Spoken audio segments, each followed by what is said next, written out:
Okay guys, meron tayong ano, RS150. Okay, so nagpalit tayo ng ano, ng TPS. Yan. Sira yung TPS nya. So dito sa remapping tool natin, makikita natin kung sira yung TPS. So ayan, pinalitan natin. So gumamit tayo ng MTRT. Okay. Ayan guys, so ito yung TPS na ginamit natin, MTRT. So presyo nito is 1,250. Mura, di ba? Kasi alam ko yung stock ng Honda mahal eh. Okay. So ayan, so pinalitan na rin natin ng ano, fuel filter. Ayan. Para sulit yung bukas natin ng ano niya, ng compartment. Ayan. Ayan, kulay orange na oh. MTRT. Number 1. So remapin na natin ngayon. Dito nakikita kung siraan TPS. Yan dyan. Kanina hanggang ano lang siya, bumabagsak. 30 lang.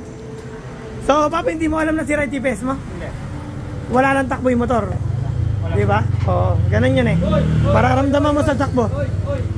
Okay. Honda RS 150 in the house. Yan o.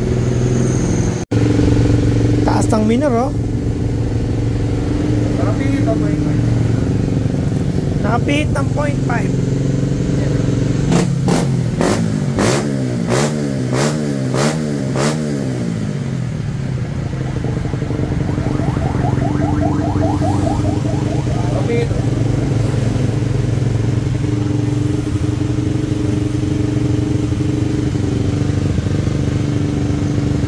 Ayun, okay na yung minor oh.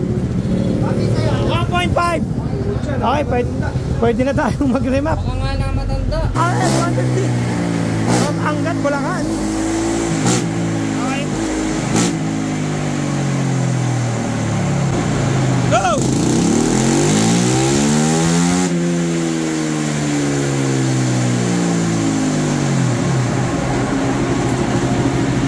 Tara.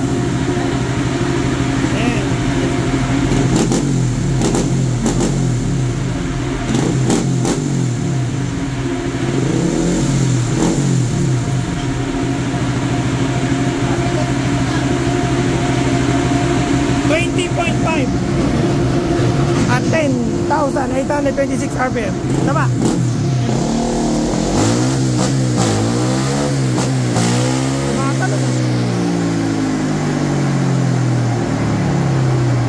Go!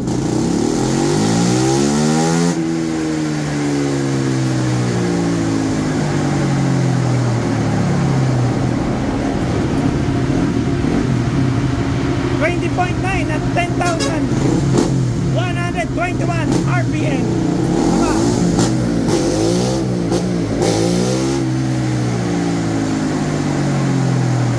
Last one. Go.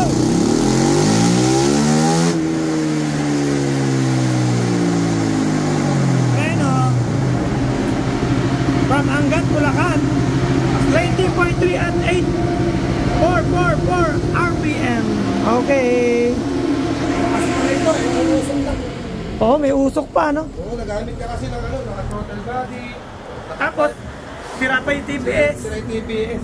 Oo, sayang yung makina, no? I-apply niya kanina, 16, 17. Kanina bago i-remap. Okay. Papi, salamat. Thank you. Testingin mo muna.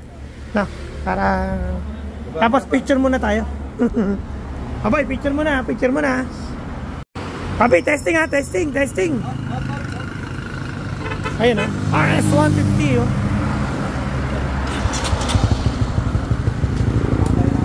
Barata mo ha. Ingat lang, ingat. Walang helmet.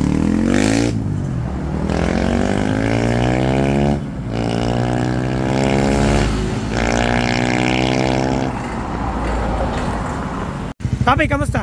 Ayos. Ano yung pakiramdam mo? Iba pinagkaiba. Iba pinagkaiba? Sa kanina, no? Nice. Iba yung full throttle niyan. Oh, malaki, no? Malaki pinagkaiba. Ano ba to? Relay, ano? Relay. Ilaw. Check na natin agad. Okay, kahan na lang. Dahil makakauwi na kayo. Ayos.